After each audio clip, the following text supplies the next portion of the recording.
Good morning, class. In the previous class, we learned about the different seas, namely the Mediterranean Sea, the Bering Sea, the Caribbean Sea, the North Sea, and the Caspian Sea. Now, in today's class, we are going to study about the Black Sea. Now, Black Sea is the second largest lake of the world. We saw that the Caspian Sea is the largest lake of the world, and like Caspian Sea also, the Black Sea was formed by the plate tectonic movement, and at the same time of the birth of the Caspian Sea, meaning to say both the seas were formed at the same time. Now, this too is an inland sea with salt water trapped from the Tethys Sea during the plate movement. What? Got it, children? Clear? So, in the Caspian Sea was also to be the trapped part. The saline water in it is believed to be the trapped part of the original water of the Tethys, and it was also formed due to the plate tectonic movement. Now underline all this, children. Black Sea is the second largest lake of the world, formed by the plate tectonic movement, same time of birth as the Caspian Sea. Now underline, it is an inland sea with salt water trapped from the Tethys Sea during the plate movement. Now it forms the demarcation border. Demarcation divides between Europe and Asia. It is surrounded by Bulgaria, Georgia, Romania, Russia, Ukraine, and Turkey. Major rivers of Eurasia flow into it, such as the Danube, the Dnieper, and the Dniester. Let us quickly look at the map over here. You see Ukraine, Moldova, Romania, then you have Russia, then Georgia, Turkey, and Bulgaria. These are the major countries which surround the Black Sea. Now, the Aral Sea. Underline, it is located between Kazakhstan. At the same time, please keep on looking at the map also. Kazakhstan in the north and Uzbekistan in the south. Two major countries only which border on the Aral Sea. Underline, one of the largest saltwater lakes in the world. It is replenished. Replenished means refilled by the rivers of Kazakhstan, Uzbekistan, Kyrgyzstan, Turkmenistan, and Afghanistan. So the waters from the rivers of these particular countries keep on flowing into the Aral Sea. Now the Turkic meaning of Aral is island. So let us see. It is said over here that there are more than 1,000 islands in this lake. Now, due to Soviet irrigation policy, major parts of this inland sea got affected and became dry. Now, we will not go into Soviet irrigation. They may have stopped the flow of water from certain rivers to the Aral Sea, and this is why certain areas have become dry. Now, after the Aral Sea, we look at the Arabian Sea. Now, Arabian Sea, I'll just show you the map also. You can see. Underline, is situated between the peninsulas of India and Saudi Arabia. Now, first of all, what is a peninsula?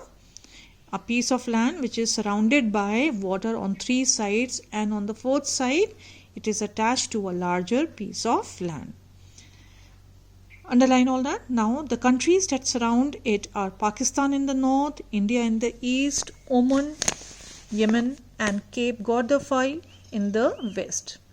Now, in the south, it meets the Indian Ocean. It is more or less triangular in shape. What is triangular in shape? The Arabian Sea. It is one of the, underline please, it is one of the busiest trade routes in South Asian region. Underline. Many commercial city ports are there in its shoreline like Mumbai, Kochi, Porbandar, Karachi, Dukm, Mirbat, and Kishan. So you see the Arabian Sea over here, Indian Ocean and the Bay of Bengal. This is the peninsula, Indian Peninsula, and the Saudi Arabian Peninsula. You see Pakistan over here. Now let us take a look at the Red Sea.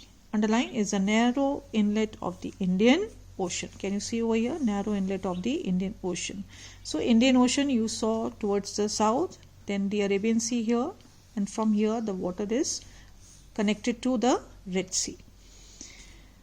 Indian Ocean through the Gulf of Aden, it is located between Africa and Saudi Arabian Peninsula of Asia. So, located between Saudi Arabian Peninsula of Asia and you see Africa over here, Africa here, and Saudi Arabian Peninsula over there, and then this is where you saw the, what did you see over here? This is the Arabian Sea.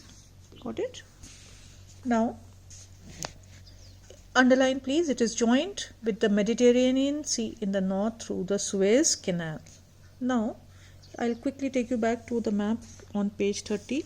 See, this is the Red Sea over here, this is Egypt, and this narrow inlet that you see over here, it is the Suez Canal, okay, and it joins the Mediterranean Sea. For this I'll show you the map on page number 31. Can you see the Red Sea over here, children? See the Red Sea over here, the dot over here, somewhere here is Egypt, and this is the Mediterranean Sea, and you will find the Suez Canal over here, and it is joined with the Mediterranean Sea through the Suez Canal. Through what? Please note down what you see over here. Through the Isthmus of Suez. Now what is Isthmus? Isthmus is a narrow strip of land with sea on either side. Now this Suez Canal, it serves a very important sea route between South European countries and South Asian and Middle East. It is almost enclosed by the North African and Arabian deserts. Hence, the temperature and rate of evaporation remains high throughout the year and make it highly saline. So, the less the water, the more the minerals, and the more the minerals, the more the salinity in the water that is left over there. Now let us quickly see this Suez Canal, which is a man-made canal, and it is a direct shipping route which connects Europe and Asia. Now see over here, children, you see the Indian Ocean.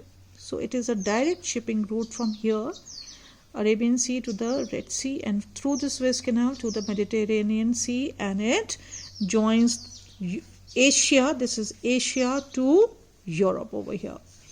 Now one more thing is very important. This makes for this Suez Canal over here, makes it for a very short sea route, and it is good for trade, as the ships do not have to circumnavigate the entire African continent over here. So it easily and far quickly reaches the North Atlantic Ocean. So the Red Sea and the Suez Canal play a very important role in the trade of the world, especially between Europe and Asia. So please underline, this entire thing is very important, especially the Suez Canal part. Now let us come to the Dead Sea. It is located between Jordan in the east and Israel and Palestine in the west. Its surface is lower than the mean. Now mean over here means it is not being used as an adjective. Mean, or it is something occupying a position about midway, or you can even call it average. Sea level.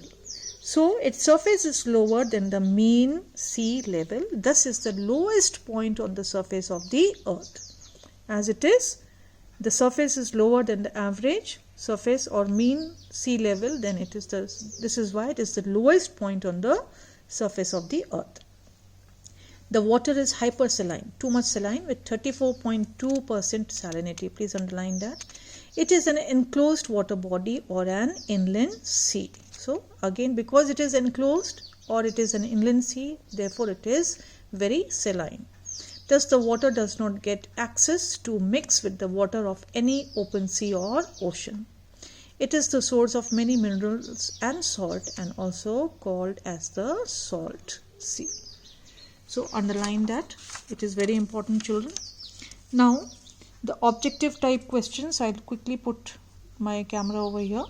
Focus the camera here. Check the answers over here and note it down in your textbook. Now this also you have to do. Oceans are the water bodies of the earth's surface. This I'll just tell you, children. What do they mean? Are permanent features of the or permanent water bodies of the earth's surface. Let me write it down also for you. Then do the rest of the fill in the blanks. Now children, where the true and false are concerned, for the false statement, I have written the reason why it is false. So please note it down also. Indian Ocean is circular in shape. No, it is more or less triangular. Then the second one is true. Then our Antarctic Ocean is formed by the combination of 2 oceans. No, it is 3 oceans. Please refer to Antarctic Ocean and find out what are the 3 oceans which, just a second children, from what all 3 oceans make up the Antarctic Ocean. Then fourth one is again false. Very large and extensive inland saline water lakes are termed as seas, not oceans. The river Volga flows down into the Caspian Sea. This is true. So please, if there's anything which you have not understood in this particular chapter about the seas, importance of seas and oceans, the different oceans and the seas, and Suez Canal, which is a water man-made feature. Now let us quickly read this. I have a few seconds.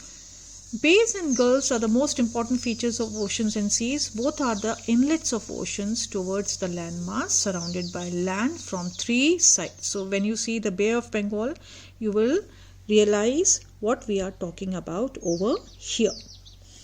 Now,